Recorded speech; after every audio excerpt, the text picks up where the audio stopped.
రెడ్డి గారి శుభోదయం, నమస్కారాలు. తెలుగుదేశం పార్టీ ప్లీనరీ కానీ మేడే కానీ అదొక పండగ. ఆ పండగలో కార్యకర్తలు కూడా చాలా ఉత్సాహంగా పాల్గొంటారు. ఎందుకంటే అది ఒక పార్టీని జోషించే అంశం.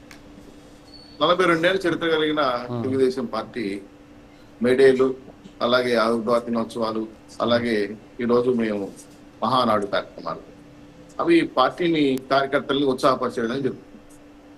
గత మేము 42 ఏళ్ళుగా ఎన్నో అడక్కా మెక్కాలు జరిగిన తెలుగుదేశం పార్టీ ఇప్పటి వరకు శాశ్వతంగా ఉంది అంటే కార్యకర్తల యొక్క బలం, వాళ్ళకి ఇచ్చిన భరోసా, వాళ్ళకి నమ్మకాన్ని కల్పిస్తున్న అంశాలు. అలా విధంగా మహానాడు ప్రజాతంత్ర పద్ధతుల్లో నాయకత్వాన్ని, కొత్త నాయకత్వాన్ని, పాత నాయకత్వాన్ని గుర్తించి గౌరవించి వాళ్ళకి తగిన స్థానాలు ఇవ్వడం వల్ల ఈరోజు పార్టీ బలంగా నిలబడింది. ఏదైతే బాబు గారు, లోకేష్ గారు కార్యకర్తల కోసం పెట్టిన బీమా కావచ్చు, ఎన్టీఆర్ సేవా కార్యక్రమాలు కావచ్చు, ఎన్టీఆర్ ట్రస్ట్ తరఫున కావచ్చు, అలాగే ఎన్టీఆర్ యొక్క క్యాన్సర్ హాస్పిటల్ తరఫున కావచ్చు, ఇక్కడ అనేక అంశాలపైన, ఉదాహరణకి మా జిల్లాలో కార్యకర్త కష్టం వస్తే ఒక క్యాన్సర్ హాస్పిటల్లో ఫ్రీగా సర్వీస్ చేస్తున్నారు. దాని ద్వారా వాళ్ళకి నమ్మకం కలిగిస్తున్నారు. అదేవిధంగా కొన్ని రాజకీయ పార్టీలు కార్యకర్తల్ని, నాయకుల్ని చంపేస్తే వాళ్ళ పిల్లల్ని హక్కున చేర్చుకుంటాం. ఎన్టీఆర్ ట్రస్ట్ స్కూల్ తరఫున చదివిస్తాం.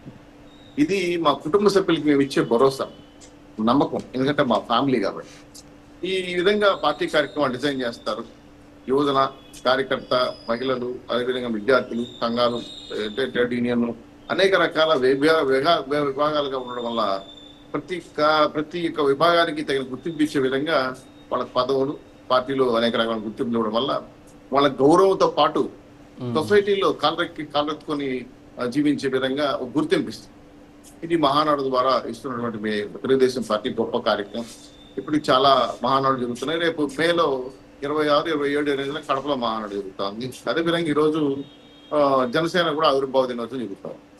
చాలా సంతోషం. మా కుటుంబంలో ఉన్న వాళ్ళు కూడా చేస్తున్న కార్యక్రమాన్ని వాళ్ళ పార్టీ కార్యకర్తలకు బ్రహ్మాండంగా ఉత్సాహాన్ని ఇస్తారని, వాళ్ళకి మంచి భవిష్యత్తు కూడా చూపిస్తున్నారని భరోసా ఇస్తున్నారు.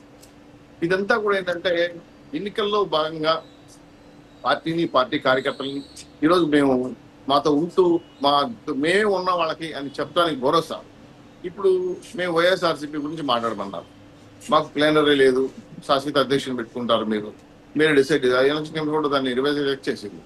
అదేవిధంగా మీ ఇష్టంగా విజయలక్ష్మి గారిని గౌరవాధ్యక్షులు తీసేశారు. మరి కొత్త నాయకులంతా వచ్చారు. పాత నాయకులు విజయసాయి రెడ్డి లాంటి వాళ్ళు నెంబర్ 1, నెంబర్ 2 స్థాయిలో వాళ్ళు వెళ్ళిపోతున్నారు. వాళ్ళ పార్టీని సమీక్ష చేసుకోరు, పార్టీ ఎందుకు ఓడిపోయిందో డిస్కస్ చేసుకోరు.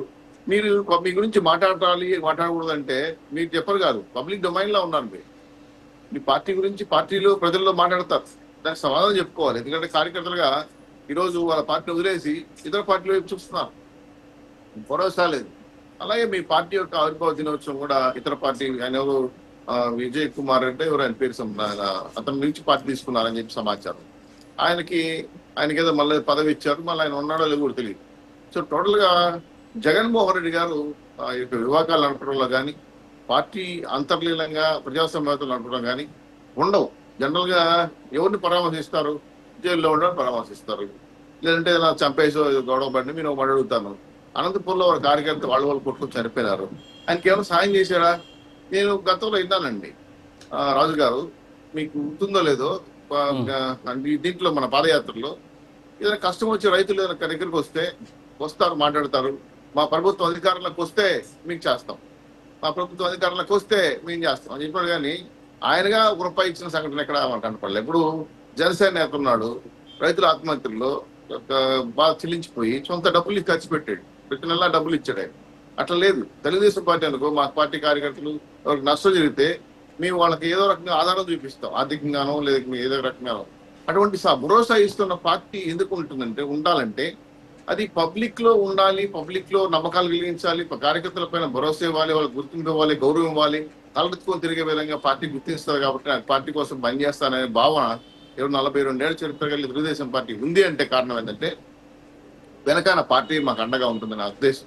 కాబట్టి అటువంటి సంస్కృతి సాంప్రదాయాలు వైఎస్ఆర్సీపీ వాళ్ళకి వస్తాయా అంటే అది వాళ్ళ ఇష్టం. వాళ్ళ పార్టీకి నేను చెప్పాల్సిన అవసరం ఏంటంటే వాళ్ళు వద్దంటున్నారు. మేము చెప్పినా మంచి చెప్పినా తీసుకునే పరిస్థితి లేదు కాబట్టి వాళ్ళ ఇష్టం కొంత వచ్చి ఉండొచ్చు. ఇప్పుడు ఉదాహరణకి 2014 2019లో ఓటమి తర్వాత, ఇప్పుడు 24లో తర్వాత, రేపు 29లో ఇట్లా సంగతి చూస్తుంటే వాళ్ళ పార్టీ ఉంటుందా ఈ రోజు? వాళ్ళ పార్టీ ఆఫీసులు ఉన్నాయా? ఇప్పుడు పార్టీ కార్యాలయం ఎక్కడ కర్ణాటకలో ఉందా లేదా ఎక్కడ ఉందా మాకే తెలియదు. వాళ్ళ కార్యకర్తలు అడుగుతున్నారు కాబట్టి జగన్మోహన్ రెడ్డి గారు కూడా అందుబాటులో గతంలో కార్యకర్తలు కలవాలని పోతే సెల్లు తీసి పారేసిన సంఘటనలు ఉన్నాయి. అలాగే కలవలేకుండా చూసిన సందర్భాలు ఉన్నాయి. ఒక 7 అంచెల ఇది ఉంది, సిస్టమ్ ఉంది. దాన్ని దాటుకునే కార్యకర్త జగన్మోహన్ రెడ్డి గారి ఆయన కష్టాలు ఇబ్బంది పడతాయి. మరి ఇవన్నీ కాదు. తెలుగుదేశం పార్టీలో మాకేంటంటే మాకు పార్టీ ఆఫీసు, మా పార్టీ కార్యకర్తలు ప్రతి నిత్యం ప్రజాదర్బార్ తీసుకు వాళ్ళకి ఏదైనా సమస్యలు వస్తే వెంటనే పరిష్కరిస్తూ వస్తున్నాం. అదేవిధంగా పార్టీని కాపాడుకోవడం అనేది పెద్ద కర్తవ్యం అండి. చిన్న విషయం కాదు పార్టీ నడవడం అంటే. కొన్ని వందల వేల కోట్ల రూపాయల కార్యకర్తల రూపాయలు ఖర్చు పెట్టాలి. ప్రజల కోసం అనేక నష్టాలు పడుతుంటారు, కేసులు పడుతుంటాయి, గొడవలు పడుతున్నారు, చంపేస్తున్నారు, ప్రత్యర్థులు కూడా చంపేస్తున్నారు. ఇప్పుడు అందరికి కూడా మనం భరోసా ఇవ్వాలంటే రోజు దాకా జగన్మోహన్ రెడ్డి గారు కార్యకర్తలు కోల్పోతున్నారు, కార్యకర్తలు కాపాడుకోలేకపోతున్నారు అంటే వాళ్ళకి ఇవ్వాల భరోసా. ఇప్పుడు తిరుపతిలో మాలాంటి మా పార్టీలో కొంతమంది చేరారు, వచ్చి జనసేన కొంతమంది ఏం చెప్తున్నారు వాళ్ళు, మాకు గుర్తింపు ఇవ్వలేదు, మేము చాలా రోజులుగా ఉన్నాం పార్టీలో, వదిలేస్తున్నాము అని కార్పొరేటర్లంతా మారారు, పార్టీ జనసేనలో చేరారు. మరి ఎందుకు మారారా అంటే వాళ్ళు సమీక్షించుకోవాలి.